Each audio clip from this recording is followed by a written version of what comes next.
Academy, our guests from media and all other visitors present, a pleasant as we present to you the top 10 graduating cadets and other awardees from the PMA Talang-Dangal class of 2026.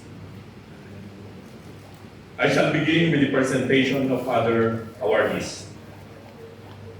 For graduating number 1 in all journalism-related activities inside and outside the Academy and has no grade lower than 8.5 in all communication-related courses, the Journalism Award is given to Cadet First Class EY Inchan Atoan, CCAFT. Cadet First Class Atoan is the Echo Company Personnel Officer and the 3rd and 4th Battalion Intelligence Officer and the cadet in charge of the PMA Swordboard and Staff.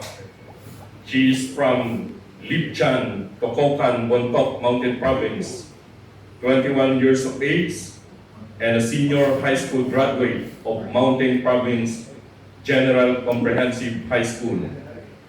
She will be joining the Philippine Army.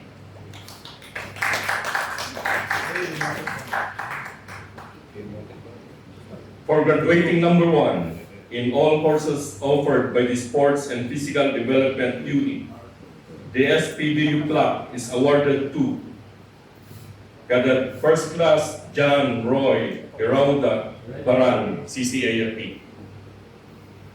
He is the Regimental Military Training Officer, 22 years old, who hails from Morocco, Alo, Oslo, Cebu.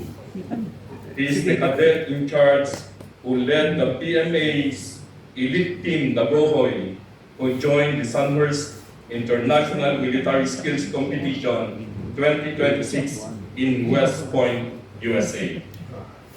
He will be joining the Philippine Army.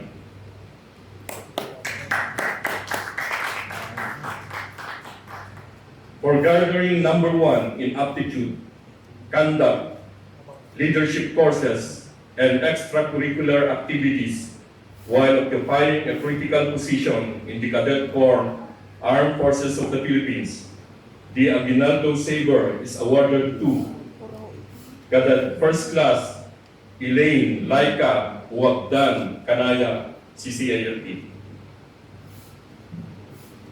She is also a recipient of the Department of Tactical Officers plaque for graduating number 1 in all conduct and aptitude and never committed class 1 and class 2 with minimum general point average of 9.0 in conduct and aptitude.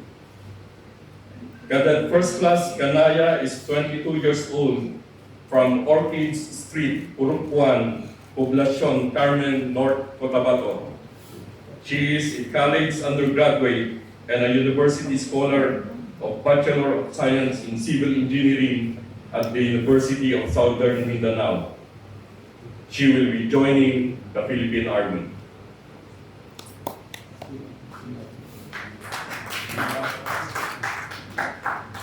For graduating number 1 in all courses offered by the Department of Mathematics, the Mathematics plaque is awarded to Cadet First Class Earl Asnan Berlin Asuncion, CCAFT. He is the CCAFT 3rd Battalion Commander, a member of Honor Committee, Math and Science Club, and a silent driller. He is 23 years old from Don Francisco Albano Street, Centro Cabagan, Isabela, and a college undergraduate of Bachelor of Science in Electrical Engineering at Cagayan State University. He will be joining the Philippine Army.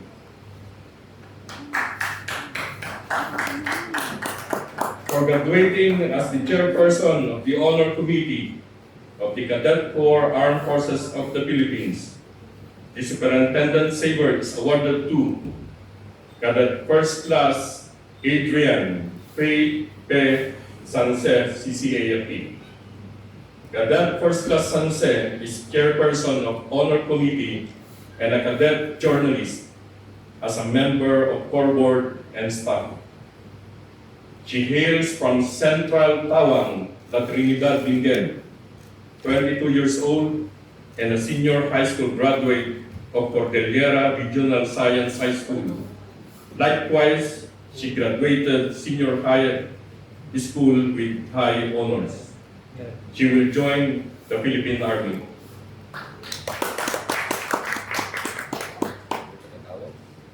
For being number one in all military leadership courses, the Association of General and Flag Officer Incorporated Award is awarded to Cadet First Class Joyce Hannah Marie Danao Pasqua, CCAFP. Likewise, she is also a recipient of the Department of Leadership Plaque for graduating with the highest overall rating in all courses offered by the Department of Leadership. Cadet First Class Pasqua is the Foxtrot Company Gender and Development Officer, a cadet journalist, being a member of the core board and staff. She is 23 years of age from Zone 3, Abang, Santo Niño, Cagayan. She will be joining the Philippine Army. She will be joining the Philippine Navy. For graduating with the highest overall rating in all Navy Service Corps courses, the Jose Andrada Plaque is awarded to Cadet First Class Beatriz Isabel Solamo Heralde, CCAFP. Cadet First Class Heralde is the CCAFP 2nd Battalion Education and Training Officer and the cadet in charge of the Ultimate Frisbee Corps Squad. She is from Barangay Piña Plata, Island Garden City of Samal, Davao del Norte. 24 years old and a college undergraduate of Bachelor of Science in Civil Engineering at the Ateneo de Davao University. She will be joining the Philippine Navy. For graduating with a minimum average of 8.5 in all courses offered the Sports and Physical Development Unit, and for obtaining the highest overall rating in all athletic-related activities, intramurals, and sports participation from 4th class to 1st class year. The athletics saver female category is awarded to Cadet First Class Elaine Ruth Sonico Go, CCAFP. Cadet First Class Go is also a recipient of Gregorio del Pilar Award for obtaining the highest overall rating in all courses offered by the Tactics Group. She is the Golf Company Finance Officer, 24 years of age, hails from Macopa, Haro, Leyte. She is a college undergraduate of Bachelor of Science in Criminology at the Visayas State University, Tolosa. She is also a member of PMA's Elite Team Dagohoy that joined the Sunburst International Military Skills Competition 2026 in West Point, USA. She will be joining the Philippine Army. For male category, the Athletic Saber awardee is Cadet First Class Kairan Siang Flor Resurrection, CCIP. Cadet First Class Resurrection is the Delta Company Academic and Training Officer, a member of Honor Committee, and the cadet in charge of the Marathon Horse Squad. He is from Barangay Kahaponan, Valencia City, Bukidnon. 24 years old, he will be joining the Philippine Air Force.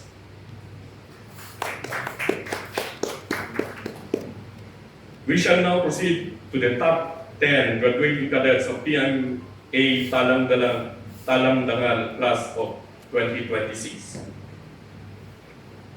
Rank number 10, Cadet First Class Mark Clemen de Quinto Centina, CCAFP.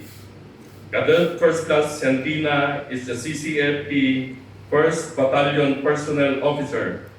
He is affiliated with various organizations such as Speakers Board, Silent Drill Company, Discussion and Debate Society, and Core Board and Staff.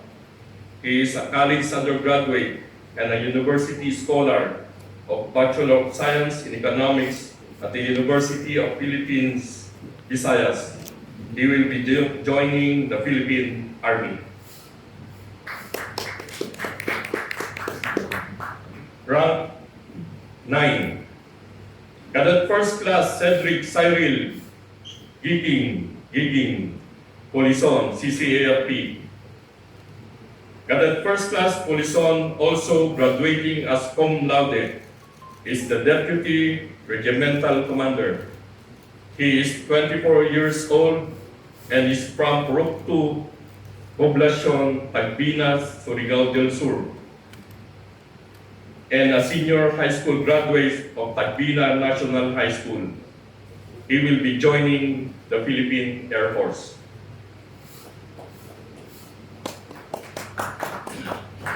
Rank 8, Cadet First Class Catherine Licia Biloa de Chavez, CCIFP. She is also the recipient of Chief Justice Sabre for graduating with an outstanding performance in all law courses, the highest performance rating in all law-related activities, has not been awarded a Class 1 offense during her cadetship, and belongs to the upper quartile of the graduating class. And she will also receive Artemio Ricarte plaque for graduating with the highest overall rating in all Army Service Corps courses. Cadet First Class de Chavez, 22 years old, is the CCRP Regimental Chief of Staff. She is from Purok 3, Padre Castillo, San Pascual, Batangas, and a college undergraduate of Bachelor of Science in Biology at the Batangas State University. She will be joining the Philippine Army. Rank 7, Cadet First Class Elixa Anya Lumbang Hernandez, CCAFP.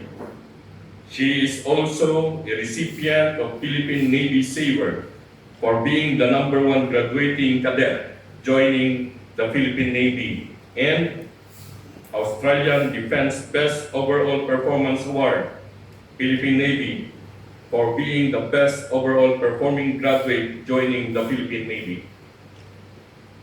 Cadet First Class Hernandez is the Gulf Company Personnel Officer, a member of the Honor Committee, and a silent driller. She is 22 years of age, who hails from Castillo, Padre Garcia, Batangas, and a senior high school graduate of ASEAN Institute of Technology and Education. She will be joining the Philippine Navy. Rank 6, Cadet First Class Cherime Panag Gecko. Cadet First Class Gecko is a CCLP 3rd Battalion Education and Training Officer, a silent driller, and a cadet journalist. She is 24 years old, from proper Santo Rosario, Amindan, Capiz. She is a college undergraduate and university scholar of Bachelor of Science in Chemical Engineering at the University of the Philippines, Visayas. She will be joining the Philippine Army.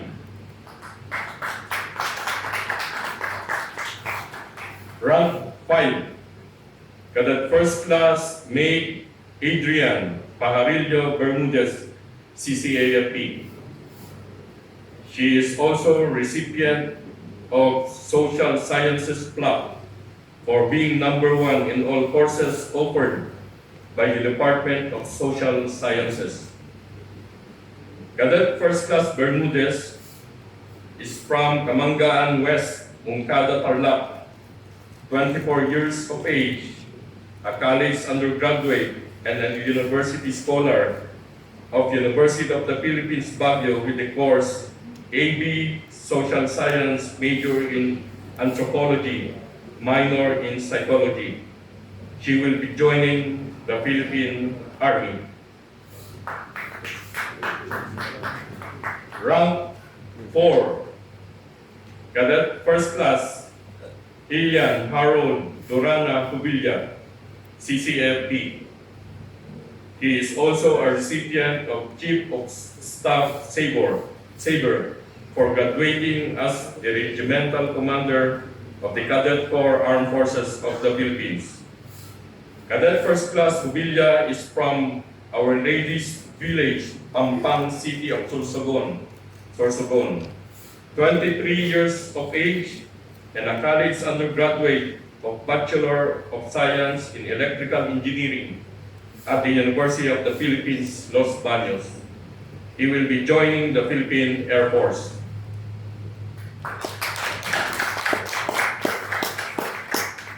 Rank number 3, Cadet First Class Thomas Edgar Isla Sepulcre, CCAFP. He is also a recipient of the Secretary of National Defense Sabre for graduating number 3 in the Military President's List of the class and National Security Studies Block for being number 1 in all courses offered by the Department of National Security Studies. And Cadet First Class Sepulcre is the Regimental Logistic Officer, Cadet in charge of the Boxing Corps Squad and PMA Christian Fellowship. He is 23 years old from San Joaquin, Santo Domingo, Angeles City, Pampanga, and a senior high school graduate of Angeles City Science High School. He will be joining the Philippine Army.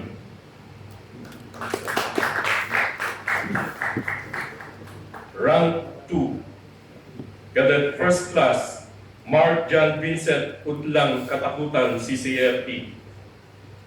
Graduating magna cum laude, he is also a recipient of the following awards: Vice Presidential Sabre for graduating number 2 in the Military President's List of the class.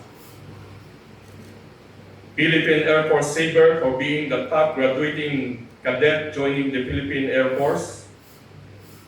General Antonio Luna Award for graduating with the highest overall rating in all military science courses.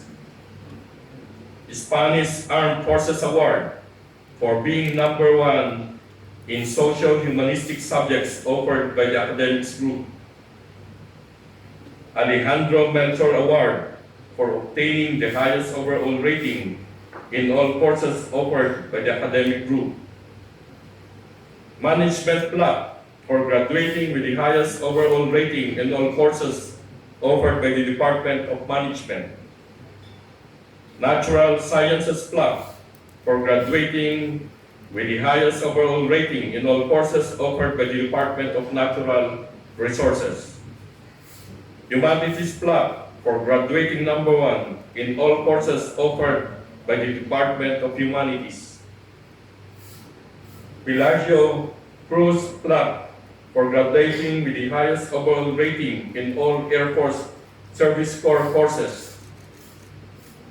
Australian Defense Overall Performance Award for being the best overall performing graduate joining the Philippine Air Force.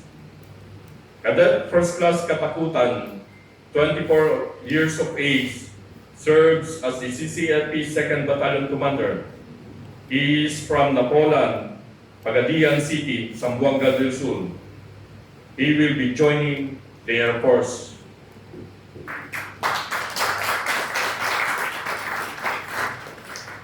And now for the rank 1 graduating cadet of PMA Talang Dangal Class of 2026.